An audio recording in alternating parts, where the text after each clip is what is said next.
இன்றைக்கி ரொம்ப முக்கியமான நாள் 8/8. இது அபரிமிதத்துக்கான நாள். பொதுவாக பிரபஞ்சத்தை பொறுத்த வரைக்கும் நிறைய நம்பர்ஸ்க்கு சயின்ஸ் இருக்கிறதா சொல்லுவாங்க. ஸோ 8 அப்படிங்கிற நம்பர் பார்த்திங்கன்னா அபரிமிதத்துக்கான நம்பர். இதை ஜஸ்ட் ஒரு சைனாக மட்டும் நம்ம எடுத்துக்குவோம். பட் என்னென்னு பார்த்தீங்கன்னா கொஞ்சம் அஸ்ட்ராலஜி அந்த மாதிரி போனால் இன்றைக்கி ஒரு லைன்ஸ் போர்ட்டல் ஓப்பன் ஆகுது அப்படிங்கிற மாதிரியெல்லாம் கூட சொல்லுவாங்க. ஸோ அப்படிலாம் ஓப்பன் ஆகும்போது நம்ம மெடிடேட் பண்ணலாம், ஜேர்னலிங் பண்ணலாம், ஏதாவது சம்திங் பண்ணுறது மூலமாக நமக்கு தேவையான ஐடியாஸ் நிறைய கிடைக்கும். தென் நம்ம நிறைய ஹீலிங்ஸும் நடக்கும்.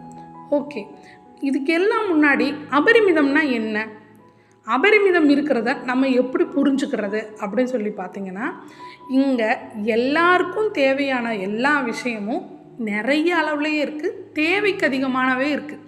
அதை புரிஞ்சுக்கிற ஒரு மனநிலை தான் அபரிமிதம். சரிங்களா?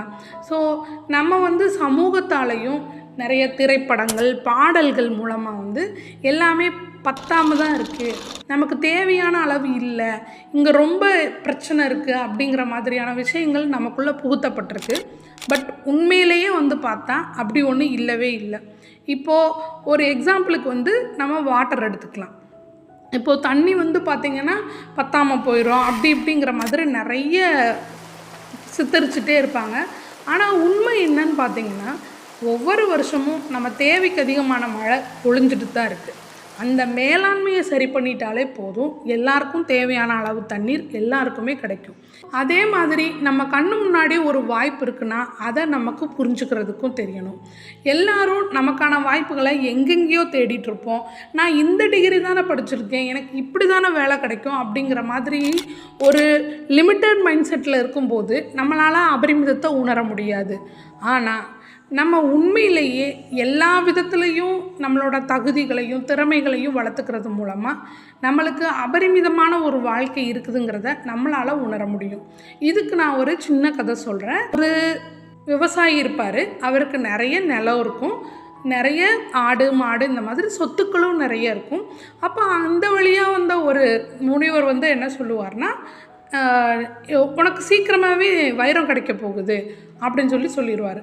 அப்போ சொன்ன உடனே அவர் என்ன பண்ணுவார்னா, ஓகே அது ஒரு பெரிய பிஸ்னஸாக இருக்குது அப்படின்னு சொல்லிட்டு அவரோட நிலம் எல்லாத்தையும் விற்றுட்டு உலகம் பூரா தேடி திரியுவார். தெரிஞ்சுட்டு அவரோட பணம் எல்லாத்தையும் இழந்துருவார். இழந்ததுக்கப்புறம் கடைசியாக பார்த்தா அவரோட நிலத்தை ஒருத்தர் வாங்கியிருப்பார் இல்லையா, அவர் அதை தோண்டும்போது அவருக்கு அதில் ஷைனியாக பிளாக்காக ஒரு ஆப்ஜெக்ட் கிடைக்கும். அது வேறு ஒன்றும் இல்லை, வைர சுரங்கம் தான். ஸோ இருக்கிறதுலையே பெரிய ஒரு சுரங்கமாக அவரோட தோட்டம்தான் இருக்கும்.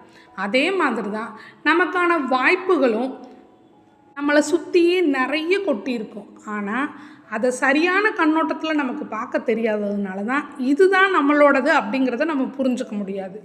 உண்மையிலேயே நம்மளுக்கு எந்த விஷயம் ரொம்ப பிடிக்கும், அந்த விஷயத்தை நம்ம ஒரு பிஸ்னஸாக டெவலப் பண்ண முடிஞ்சால் நம்ம எல்லாராலையும் அபரிமிதங்கிற விஷயத்தை கண்டிப்பாக அடைய முடியும்.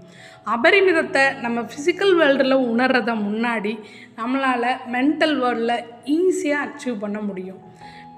அபண்டன்ஸ் அப்படிங்கிறது பேசிக்காகவே ஒரு மைண்ட் செட்டு தான்.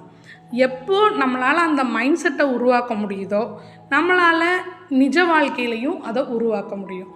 நான் இதை தான் படிச்சிருக்கேன், எனக்கு இப்படி தான் கிடைக்கும் அப்படிங்கிறதையெல்லாம் விட்டுட்டு கொஞ்சம் மாற்றி யோசித்தனாலே நம்மளால் அபரிமிதத்தை உணர முடியும். இந்த வீடியோ உங்களுக்கு ஒரு புரிதலை கொடுத்துருந்தா லைக் பண்ணுங்கள், கமெண்ட் பண்ணுங்கள். வேறு யாருக்காவது பற்றாக்குறை மனநிலை இருந்தால் அவங்களுக்கு இந்த வீடியோவை ஷேர் பண்ணுங்கள். தேங்க்ஸ் ஃபார் வாட்சிங்.